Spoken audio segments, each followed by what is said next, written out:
Hi, what's up? Welcome to another edition of Convict Inc. I'm your host, Robert-Rosso. Please, if you have not subscribed, you know what? I'm close to 4,000. I know a lot of you people watch these videos that have not subscribed. I think I'm about 100 under. So I'm asking tonight to really, please subscribe so I can get the 4,000 mark. I don't know why. I do want it tonight. Anyway, if you like the video, hit the like button. And tonight, I'm gonna do a little mixture of a few things with the dope shooting, masturbation, and little prison story. Little prison story here from Leavenworth from the summer of 2000. Okay, summer of 2000, I was in Leavenworth, Lower.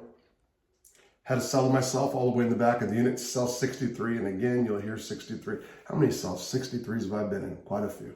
Anyway, or 62. 63, it was on the left side. Yeah, I'm talking to myself, doing sidebars. Some of you guys hate that. Okay.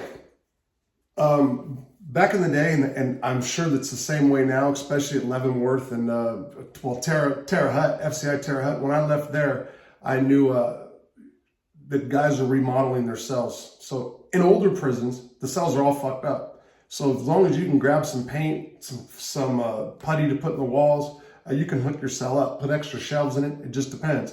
And of course, every few years, staff will come around. They'll have a CMS crew, construction maintenance crew, come around, knock everything out of the cell. But then you just pick yourself up and do it again. Pick all your shit up, put it back on the wall, and roll. It takes about a month to get your shit together. Okay. Anyway, this is a story. It's about remodeling my cell.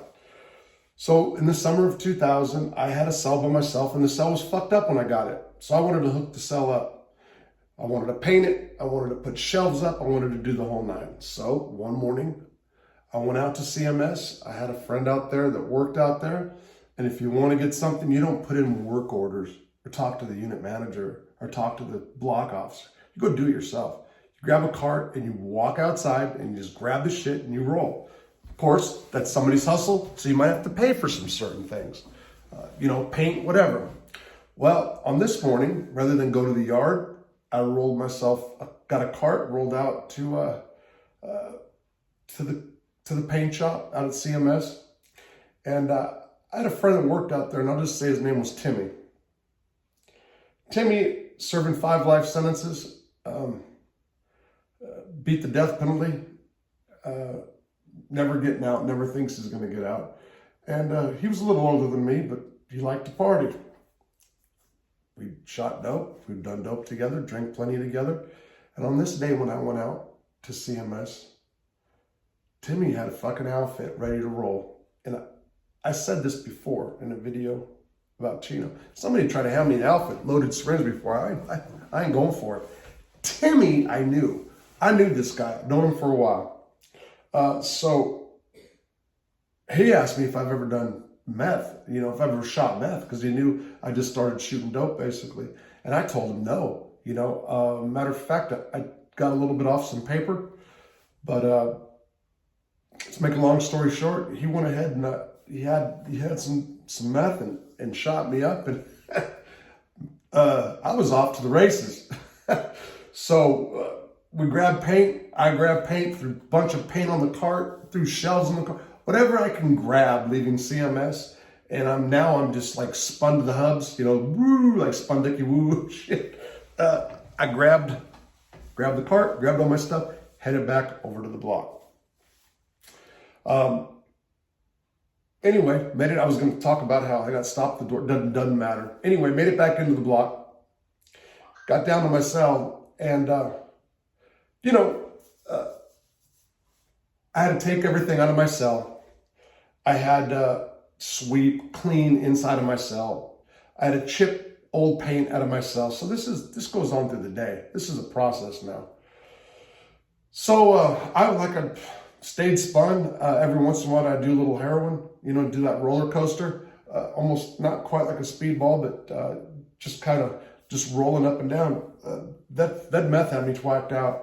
So, I was out there that way, but I'd do a little bit of H, and I'd hit it, and we had some moon. Well, I should say I had some moonshine. I lived in the cell by myself, like I said.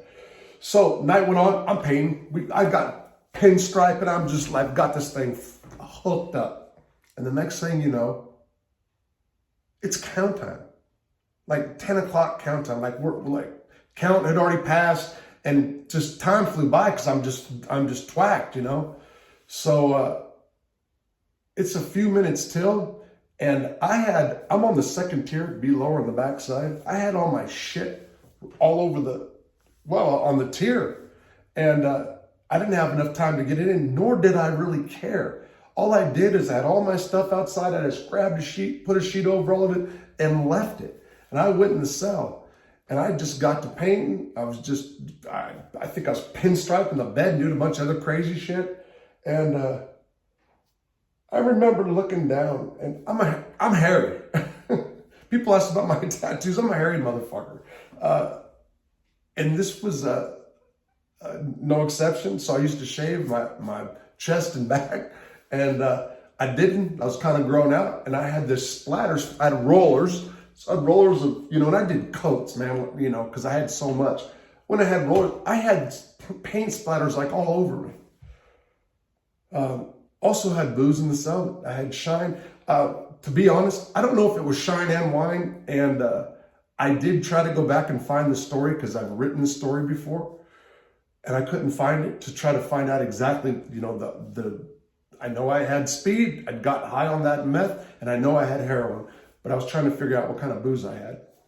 Anyway, I'm in there party. I got a little baby boombox on, a little silver boombox, a little antenna. I'm jamming out, probably pissing off my neighbors. They were cool though. There came a point, probably around midnight or so, when I sat down to smoke a cigarette, and I realized that all my shit was outside. All my property was on the chair. I had nothing in my cell. I didn't have a mattress. I didn't have a chair. I didn't have jack shit. I had some cigarettes. I had some dope. I had some booze, and that's what I had. So I sit down on the toilet, and like I said, I think I was tweaking around, pulling hairs out of my fur, pulling paint, out of my fur is what I'm trying to say. And I remember looking down, got the cigarette, I've been over the toilet, got the cigarette looking down, and I see it. End of a magazine. I'm like, oh man, come on, God, please, Thinking it was porn. You're by yourself, spun out. That's, there it is there. Reached under the bed, got it, and it was a People magazine. I used to get People magazine. Matter of fact, I got People magazine for almost 20 years. And when you're in prison and you're a guy, you don't care if they're People magazine, if you're all spun out and horny. So I remember putting my cigarette out and started looking through it. This is back in this, like Mandy Moore, who was not even like 18 yet. So you're like, oh man, I can't grease on you. Then I'm looking at, there's Britney Spears, maybe 18. Maybe we'll come back to that one. And just going on and on down the line. And for some reason, to this day, I don't know, because it's not like I was all into this girl. I saw a picture of Alanis Morissette, and that did it for me. That put me over the top. You know what I'm saying? So, I drank some more booze, started doing my thing, and I wasn't really working, wasn't getting there, So I remember, so people don't know, people that don't do drugs, methamphetamine makes you horny. Opiates won't let you come. So if you're stuck in that roller coaster, it could be a little bit of a problem. Could be. I know I'll get some people that'll say stuff back to me like, oh, I can do it. Or you got a dope dick, you got to blow one first, blah, blah. I know, I got it. This night, first time shooting meth, got some dope, doing it, heroin, on and off, every couple hours, whatever it was.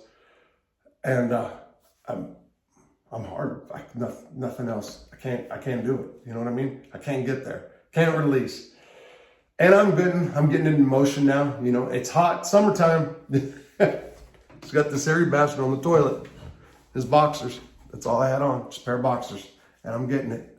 And next thing you know, I feel like I'm almost there, like for like probably over an hour. It's like I'm on sweat running down me, and I get up and I'm like, I'm on this now, like a fucking monkey, for real.